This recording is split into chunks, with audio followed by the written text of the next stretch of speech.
Hello दोस्तों, this is Deepak Kumar, commerce group 40 tutor. तो आज अकाउंटिंग फॉर शेयर कैपिटल में एक टॉपिक और हम करेंगे। टॉपिक का नाम है शेयर इशू टू वेंडर और seller for purchase consideration other than cash. तो यहाँ पे बच्चों आपको दिख रहा होगा कि share issue to vendor means कि सपोज अगर कंपनी को कोई परचेज करनी है एसेट्स या किसी दूसरी कंपनी के बिजनेस को परचेज करना है, तो उस केस में एक कंपनी जो बायर कंपनी है वो क्या करती है, सेलर या वेंडर को पेमेंट जो कर रही है उस टोटल अमाउंट की फॉर द परचेज वो शेयर इशू करके कर रही है।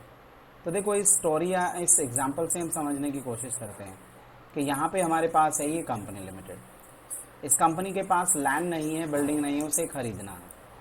अब ये राहुल ट्रेडर के पास जाती है, एक वेंडर है जिसके पास लैंड और बिल्डिंग पड़ा हुआ है। राहुल के पास जो वैल्यू है इसकी लैंड की 10 लाख और बिल्डिंग की 5 है। तो इसका मतलब क्या हुआ कि 15 लाख का यहाँ पे उसकी एसेट्स है और 3 लाख का उसका लाइबिलिटी है। इट मीन्स यहाँ पे जो कंपनी लिमिटेड यहाँ हमने जो एग्जांपल लिया उसमें राहुल ट्रेडर्स के बिजनेस को वो परचेज कर रही है। राहुल ट्रेडर के बिजनेस की जो टोटल वैल्यू है एसेट्स माइनस लाइबिलिटी अगर करे तो वो 12 लाख बनती है। कितनी बनती है? 12 लाख बनती है। तो इट मीन्स क्या है कि यहाँ पर राहुल ट्रेडर को as per the value of the assets and liability अगर ये बायर कंपनी पे करेगी तो वो कितना पे करेगी? 12 लाख करेगी। बट ऐसा भी हो सकता है बच्चों कि राहुल यहाँ पर 12 लाख ना मांगे, ज़्यादा भी मांग सकता है अपनी गुडविल के लिए। तो यहाँ पे सपोज मान लो 12 लाख की वैल्यू थी बट जो डील हुआ वो 15 लाख में हुआ। सो डेफिनेटली यहाँ पर हमारा 3 लाख का जो डिफरेंस है वो हम ज़्यादा पे करेंगे, तो इसीलिए वो गुडविल अमाउंट बोला जाएगा। तो बच्चों समझने वाली बात यहाँ पर यह है कि एक कंपनी दूसरी कंपनी को परचेज कर रही है और उसके बदले में वेंडर को जो पेमेंट किया जा रहा है उसे हम शेयर इशू टू वेंडर या सेलर बोलते हैं फॉर परचेज कंसिडरेशन। तो यहाँ बच्चों थोड़ा सा टेक्निकल वर्ड्स है हमारे पास जो हमें समझना होगा। एक है परचेज कंसिडरेशन अमाउंट। ये वो अमाउंट होता है जो बायर और सेलर जो है वो आपस में एग्री करते हैं।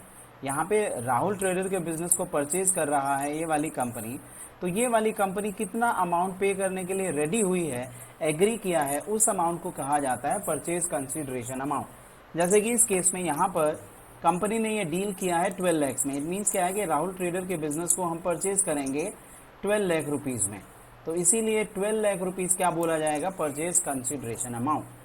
तो परचेज कंसिडरेशन अमाउंट बहुत सिंपल है बच्चों कि जितने में डील हुई है, इट मीन्स जितने में तुम परचेज कर रहे हो बिजनेस को और जो वैल्यू उस वेंडर को पे करने जा रहे हो उसे कहा जाता है परचेज कंसिडरेशन अमाउंट। अब ये परचेज कंसिडरेशन अमाउंट जो होता है कई बार वो क्वेश्चन में गिवन होगा। जब क्वेश्चन में गिवन है तो हमें उसके साथ ही डील करना है। पर अगर परचेज कंसिडरेशन अमाउंट गिवन नहीं होता है तो जो हमारा नेट एसेट्स वैल्यू होता है बिजनेस का, एसेट्स माइनस लाइबिलिटी करके, वही हमारा डील अमाउंट होता है और वही हमारा परचेज कंसिडरेशन अमाउंट होता है। अब परचेज कंसिडरेशन अमाउंट का अगर हम बात करें तो ये अमाउंट हमारे लिए नेट एसेट से ज़्यादा भी हो सकता है और कम भी हो सकता है। तो बच्चों सपोज अगर हम परचेज कंसिडरेशन अमाउंट ज़्यादा पे करेंगे अपनी नेट एसेट से, सो डेफिनेटली वहाँ पे ज़्यादा पैसा दिया जाएगा, तो यहाँ पे गुडविल अमाउंट बचेगा जो हम डेबिट में ट्रांसफ़र करेंगे। और इसी तरीके से अगर हमारा परचेज कंसिडरेशन अमाउंट कम रहता है तो उस केस में हमारे पास कैपिटल रिजर्व बनेगा। तो purchase consideration is that amount, the amount which is agreed between the buyer and the seller, the amount which the buyer is going to pay to the vendor. So if अगर buyer ज़्यादा amount पे कर रहा है net asset से, so then the goodwill will be there. अगर वो कम पे करेगा अगर net asset से, तो capital reserve बनेगा। तो suppose अगर हमारी डील तय हुई 12 लाख में और 15 लाख रुपए जो वेंडर है वो मांग रहा है, तो यहाँ पे 3 लाख रुपए जो एक्स्ट्रा पे करने पड़ेंगे, दैट विल बी गुडविल।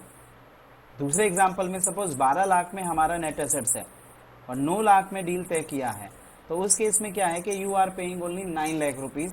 सो 3 लाख क्या हो जाता है हमारे लिए? कैपिटल रिजर्व, क्योंकि वो हमारा फायदा हो जाएगा।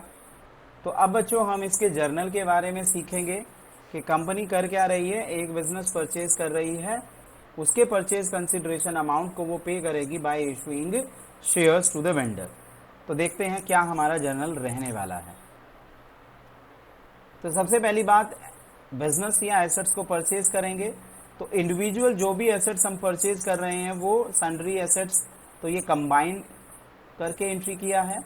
बट आपको अलग अलग करना है, जैसे लैंड है, बिल्डिंग है, फर्नीचर, अगर ये चीज़ें परचेज किया तो एसेट्स अकाउंट डेबिट कर दिया जाएगा। अगर हम पूरा बिजनेस ही परचेज कर रहे हैं तो वहाँ पे लाइबिलिटी भी उसकी हमारी हो जाएगी वेंडर की, और टू वेंडर, क्योंकि वेंडर से खरीदा जा रहा है। तो यहाँ पे एसेट्स हमारा इसलिए डेबिट हुआ क्योंकि हमारे लिए वो एसेट हमारी एसेट बन जाएगी, हम परचेज कर रहे हैं। लाइबिलिटी हमारी बन जाएगी, इसीलिए लाइबिलिटी अकाउंट ओपन कर रहे हैं अपनी बुक्स में। और बाकी बात रहेगी कि वेंडर्स को कितना पैसा पे करना होगा।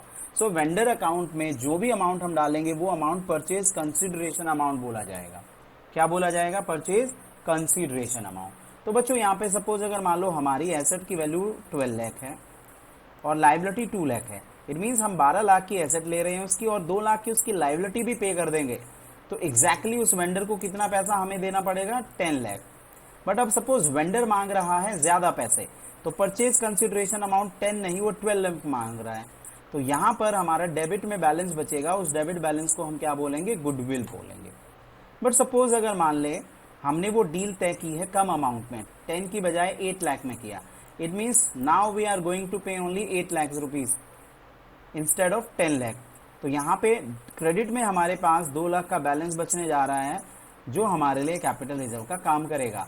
तो यहाँ बच्चों हमें परचेज कंसिडरेशन अमाउंट और नेट एसेट्स के बैलेंस को कंपेयर करना है और अपनी जर्नल को डबल एंट्री के पॉइंट ऑफ व्यू से डेबिट और क्रेडिट को इक्वल करना है। तो अगर परचेज करने के दौरान परचेज कंसिडरेशन अमाउंट ज्यादा रहेगा सो वहां पर गुडविल अकाउंट डेबिट करेंगे, बट अगर परचेज कंसिडरेशन अमाउंट कम रहेगा तो फिर हम कैपिटल रिजर्व को क्या करेंगे? क्रेडिट करेंगे। तो ये तो एंट्री रहा बच्चों बिजनेस या एसेट्स को परचेज करने का। अब हमें करना क्या है? हमें अपने वेंडर को जो है ये परचेज कंसिडरेशन अमाउंट पे करना है। तो अब ये पेमेंट कैसे की जा रही है? अब वेंडर हमारे लिए क्या था? क्रेडिटर था।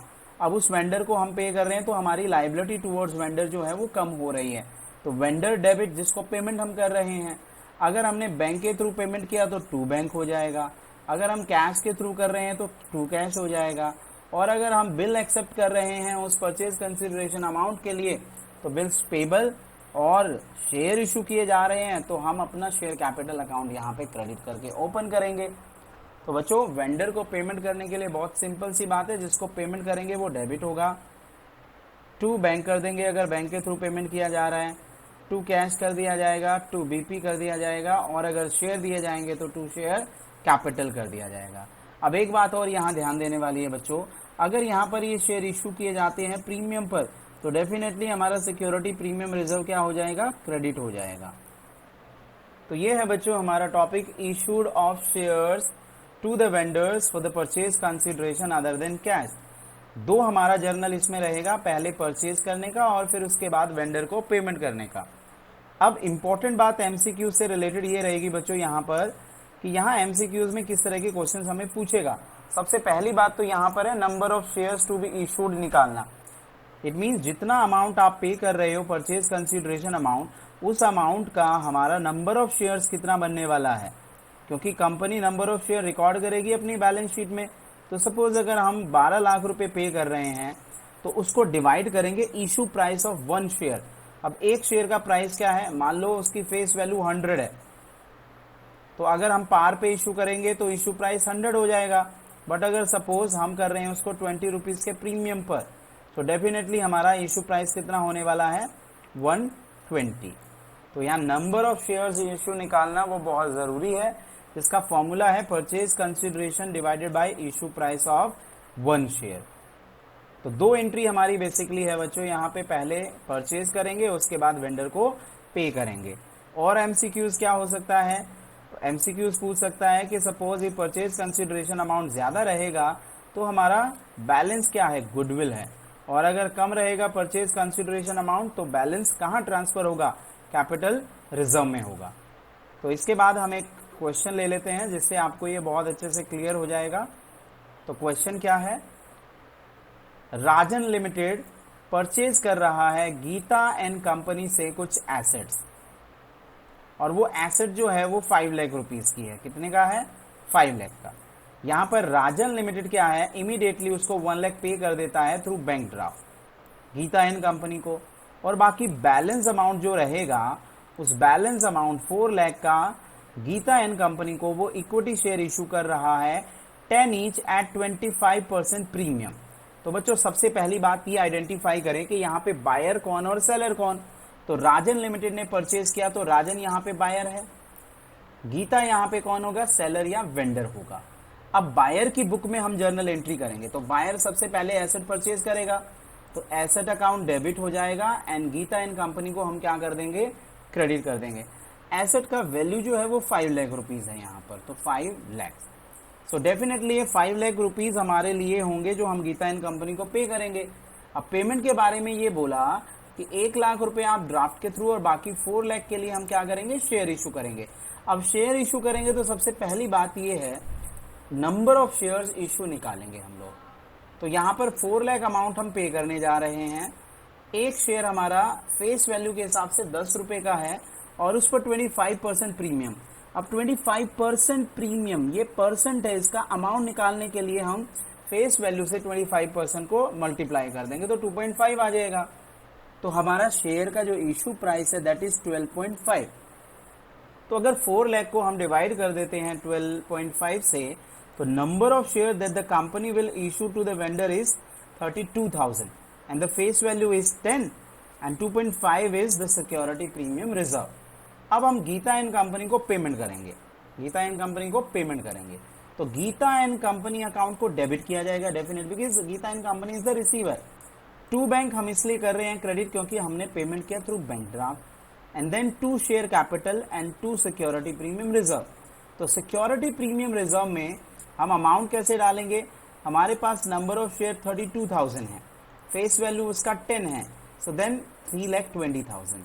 उसके बाद सिक्योरिटी प्रीमियम रिजर्व, इसमें हम डालेंगे 80,000 बिकॉज 80,000 क्यों डालेंगे, 32 हमारे पास क्या है, शेयर्स हैं, 2.5 हमारा प्रीमियम है यहाँ पे। तो बच्चों ये था हमारा टॉपिक आज का, issue of share to the vendor and the seller for the purchase consideration other than cash. ये टॉपिक इंपॉर्टेंट है, यहाँ से एमसीक्यूज हमारा बनने वाला है तो पक्का आप इस टॉपिक को अच्छे से समझ के क्वेश्चन को सोल्व करने की कोशिश करें।